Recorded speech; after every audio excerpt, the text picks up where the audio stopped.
የሰላም ዋጋ ተመን የለውም። ሁሉም ሰላምን ይሻሉ። ከየትኛውም ፍጥረት በላይ ለሰው ልጅ ደግሞ ሰላም ከምንም በላይ ነው። ለህልውና አስፈላጊ የሚሆኑ ነገሮች ሁሉ በበቂ ሁኔታ ተሟልተው ፍጹም የሆነ መደላድል ተፈጥሮ ሰላም ባይኖር ከንቱ ያደርገዋል። ምክንያቱም ሰላም ወልዶ ለመሳም ወጥቶ ለመግባት ሰርቶ ለመብላት አማራጭ የሌለው ጉዳይ መሆኑን እንረዳለን። ለዚህም ከሰሞኑ የአማራ ፋኖ ህዝባዊ ድርጅት ከክልሉ መንግስት ጋር ዘላቂ የሰላም ስምምነት ማድረጉ ይታወሳል። ይህ ስምምነትም ከራስ በላይ ህዝብን የማስቀደም ምልክት ሆኖ እናገኘዋለን። የፋኖ አመራሮች ወደ ሰላም ለመመለስ ፊታቸውን ማዞራቸውን በጣም ትልቅነት ነው ብዬ አስባለሁ። በጣም አስተዋይነት ነው ብዬ አስባለሁ። ከራስ በላይ ለህዝብ የማስቀደም ምልክትም ነው ብዬ አስባለሁ።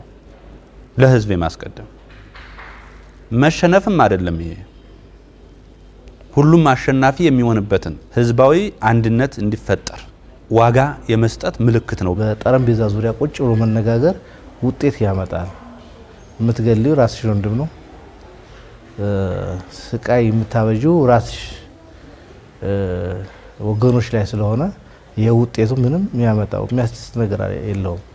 እኛ የምንደሰትበትም ከጸጥታ አንፃር ስምምነት ነው ትልቁ ዋጋ ሊሰጠው የሚችለው። እኛ ኢትዮጵያውያን በየባህሎቻችን ስለ ሰላም ማዘውተራችንና የሰላም እሴቶችን ጠብቀን ማቆየታችን ሰላም የሁሉም ነገር መሰረት እንደሆነ መገንዘባችንን የሚያመላክት ነው። ብዙዎችም ይህንን በመገንዘብ ሰላምን አብዝተው ይሻሉ። ምንም እንኳን መፍትሄ የሚሹ ጥያቄዎች ቢኖሩም መሰረታዊ ነገር ውይይትና ምክክር ነው። የአማራ ህዝብ ጥያቄዎች አሉት። በኢህአዴግ ዘመን ጥያቄ ማንነት ጥያቄ ካነሳሽ እኮ ማታ ታሰሪያለሽ።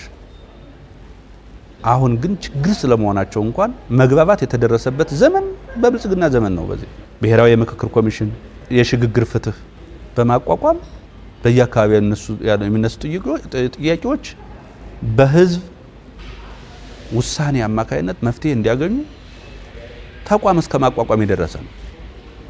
አሁን ይሄ በሐሳብ ውይይት የመጣ ትልቅ ስኬት ነው። ጠመንጃ ያስፈልገዋል ወይ? ለዚህ አያስፈልገው። በአማራ ክልላዊ መንግስትና አማራ ፋኖ ህዝባዊ ድርጅት መካከል የተደረሰው የሰላም ስምምነትም ሌሎች በጫካ የነበሩ ኃይሎች የሰላምን መንገድ መርጠው እንዲመጡ በር ከፍቷል። በተቃራኒ ቆሞ የነበረውም መቶ አለቃ ማስረሻ ሰጤ የገባበት መንገድ ለሌሎች ወንድሞቹ ያስተላለፈበት መልእክት መንገድ የተሻለ ከዚህ ጋር ተያይዞ በደቡብ ወሎና ሰሜን ጎንደር ማዕከላዊ ጎንደር የበለጠ በተነሳሽነት እየገባበት ያለበት መንገድ የተለየ ነው። ከነ ማስረሻ ሰጤ ቀጥሎ ብዙ በየአካባቢው አመራሮች እየገቡ ናቸው ያሉት። ይሄ ተጠናክሮ መቀጠል መቻል አለበት። የአማራን የውስጥ አንድነት ማስጠናከር ያስፈልጋል። ይሄን ስናደርግ በጣም ትልቅ ትርፍ እናገኛለን። ፍቅር በበር ከገባ ድህነት በመስኮት በሩ ወጥቶ ሄዳል ይባላል ከነተረቱ እንኳን። ስለዚህ ወደ ፍቅር ከተመለስን ወደ አንድነት ከተመለስን ድህነት ታሪክ የማናደርግበት አንድ ምክንያት የለንም።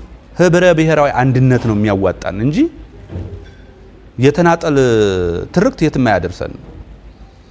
እጣፈንታችንም የጋራ እጣፈንታ እንጂ የተናጠል እጣፈንታ የለንም ከኢትዮጵያ ውስጥ። በበርካታ ባህል እሴትና የተፈጥሮ መስህብ የበርካታ ጎብኚዎችን ቀልብ የሚስበው የአማራ ክልል እንዲህ ያለ የዘላቂ የሰላም ስምምነትን ሲያገኝ ደግሞ የክልሉን ገጽታና እድገት በተሻለ መልኩ የሚቀይርና የኢኮኖሚ ማንሰራራትን እንዲፈጥር ያደርጋል። ለማልማት ኢንቨስተሩ ለመምጣት የመጀመሪያው ትልቁ የሚፈልገው የሰላሙን ጉዳይ ነው የሚፈልገው ባለሀብት ሲመጣ። ሁለተኛው የመልካም አስተዳደር ጥያቄ ይመልሳል አይመልስም የሚል ነው። ሶስተኛው የማህበረሰቡ ሁኔታ ወይም የህዝቡ ሁኔታ፣ አራተኛው የገበያው ሁኔታ ያጠናል። እነዚህን አጥንቶ ስለሆነ የሚመጣ የመጀመሪያው ሰላሙን ማጥራት ነው የሚፈልገው። አማራ ክልል ላይ ተፈጥሮ የነበረው ችግር ከየትኛውም ከዞንና ወረዳ መገናኘት የቆመበት ስለነበረ ይህንን መሻገር የኛ የአማራ ክልሉ ተወላጅ የአማራ ክልሉ የጸጥታ መዋቅር በርብርብ አሁን እየተደረገ ያለውን ነገር ማስቀጠል ነው አዋጭነቱ። ኢንቨስተሮቹም በእርግጠኝነት ይሄ የሰላም ጉዳይ የጸና እየተረጋገጠ እግር መትከሉ እየመጣ ሲመጣ የተሻለ ውጤት ሊያመጡ ይችላሉ የሚል ሀሳብ ነው ያለ። አሁንም ቢሆን የሰላምን መንገድ ለሚሹ ኃይሎች መንግስት ሁሌም በሩ ክፍት ነው።